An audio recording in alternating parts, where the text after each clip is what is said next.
An individual pursuing a career in psychology must be familiar with many ethical principles and concerns. Perhaps most important are those outlined in the Australian Psychological Society's Code of Ethics, which dictate the standards for the expectation of ethical and professional conduct by psychologists. Whilst all ethical principles remain relevant and incredibly important to consider at all stages of a professional psychology career, some ethical considerations may require additional attention from early career psychologists. Throughout this presentation, I will put forward 3 key ethical principles and briefly explain why they may be particularly important for an early career psychologist to uphold. I will outline a case which touched on some of these issues and reflect on what can be learned from such a case. This will be followed by a consideration of some behaviours an early career psychologist may put in place to maintain an ethical mindset and practice. When considering the most important ethical principles for an early career psychologist, the first principle that comes to mind is competence. The APSF ethical standards that relate to competence fall under General Principle B, propriety. Competence broadly refers to the ability to perform successfully, efficiently, and with confidence. A psychologist's competence is also determined by his or her ongoing maintenance of professional development to continue practice.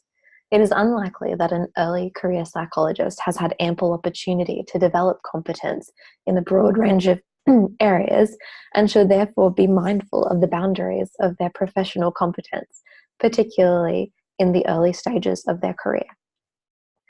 Whilst it may not be immediately as apparent as competence, another ethical concern for an early career psychologist is record keeping. As an early career psychologist is potentially unable to assist clients in all areas of concern, there may be greater potential for an early career psychologist to refer clients on to therapists with greater competence in some areas. Because of this, there is significant need to provide adequate documentation to pass on to a client's subsequent therapist. Not only does this provide relevant and useful information to the replacement therapist, it also allows the subsequent therapist to avoid unnecessary repetition and ensures the client receives optimal and efficient service. Furthermore, establishing a thorough record-keeping routine will predetermine later record-keeping practices, which accommodates effective reflection and serves legal protection purposes for the practitioner. Finally, an early career psychologist must consider financial arrangements. This is particularly important for early career psychologists who set up a single enterprise private practice. Care must be taken to determine a rate that will allow services to be priced fairly for both the client and for the practitioner. Consider the following scenario. An early career psychologist has just opened her practice in a rural town. A referral service has contacted her to determine if she is able to assist a particular client. The client is a 21-year-old woman seeking support for anxiety and panic attacks stemming from the trauma of institutionalized childhood sexual abuse, for which she has never received support. The anxiety and panic attacks are significantly impacting her ability to work, and she is worried she will lose her job, which is exacerbating the anxiety. The client's GP has written her a mental health care plan and has referred her to a specialist in trauma recovery for institutionalized abuse. However, there is a 4-month waiting list to see the specialist, and the client is worried she cannot wait that long. Whilst the psychologist is confident in her ability to assist a client with anxiety concerns, she is unsure of how best to approach the childhood trauma and believes the type of therapy required may ultimately be beyond the scope of her practice. Despite this, the psychologist is aware the town has very little support and it is unlikely the client will find another therapist. Furthermore, the psychologist is struggling to build her client base and would benefit from accepting the referral. She contemplates seeing the client. Competence is an overarching ethical concern in this scenario. The Code of Ethics states psychologists only provide psychological services within the boundaries of their professional competence, although in this instance it is not as straightforward as referring the client to another therapist. The worsening trajectory of the panic and its impact on the client's work indicates a need for more imminent support.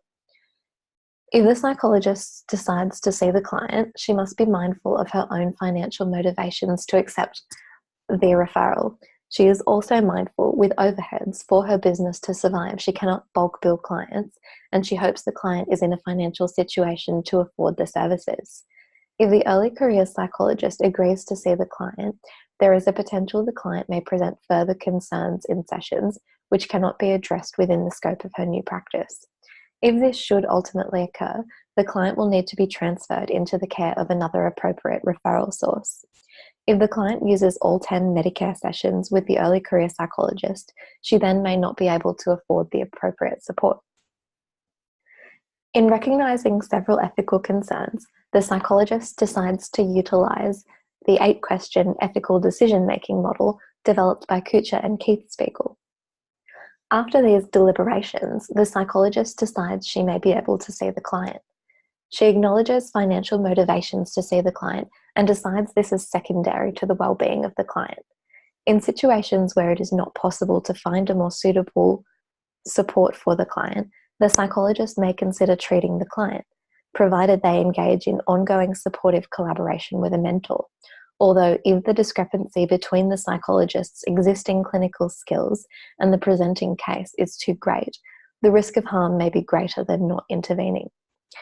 In order to mitigate the risk of harm to the new client, the psychologist conducts a literature review and views the APS series of webinars on childhood sexual abuse. She contacts an interstate specialist and engages in weekly mentoring sessions via Skype to discuss her professional development in this area.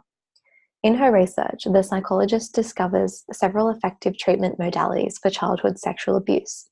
Amongst these modalities are art therapy, eye movement desensitization and reprocessing, and dialectical behavioral therapy. The psychologist plans to undergo the training required to include these modalities into her practice to better assist the current client and future clients. She speaks with her supervisor and peers about her deliberations and uses their professional feedback to validate her decisions. Ultimately, she speaks to the client before an initial intake session regarding her plan and the services she is able to offer the client. She acknowledges, despite the plans to mitigate the risk and develop competence in the specified area of need, the therapy required by the particular client may still be beyond the scope of her new practice. If this should ultimately occur, the client will need to be transferred to another appropriate referral source. In this instance, it is particularly important that the psychologist takes care in her record-keeping practices and duties for optimal service to the client, for her own legal protection, and also for future reflection on ethically challenging cases. The client is relieved that she has been able to find support and agrees she is comfortably able to pay the gap fee for each session. She enters into a therapeutic relationship with the psychologist, who she sees weekly at first, and then fortnightly, as she is better able to manage her trauma-related anxiety. In reflecting on the case, it seems, although the initial reaction to the referral was to turn it away due to lack of competence and ethical decision, this may have resulted in the client having no support. The ethical issues were able to be navigated in a way which ultimately worked in the best interests of the client and also benefited the psychologist and her new practice, an ethical decision. Early career psychologists might implement similar strategies to maintain an ethical mindset and practice.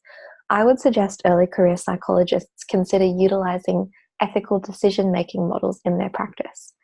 The models allow a deliberate and methodical approach to ethical decision-making, allowing reflection of bias, pressure, or motivations influencing the decision. I would also encourage an early career psychologist to develop a network of peers and supervisors with whom they may be able to seek, confront, and validate one another's ethical decisions. Finally, I would suggest an early career psychologist let client well-being guide decision-making processes and involve the client in the decisions as much as is appropriate. Ultimately, ethical decisions should not be made under pressure, financial or otherwise, but should be resolved through utilizing ethical decision-making models and consultation with peers, supervisors, and the client.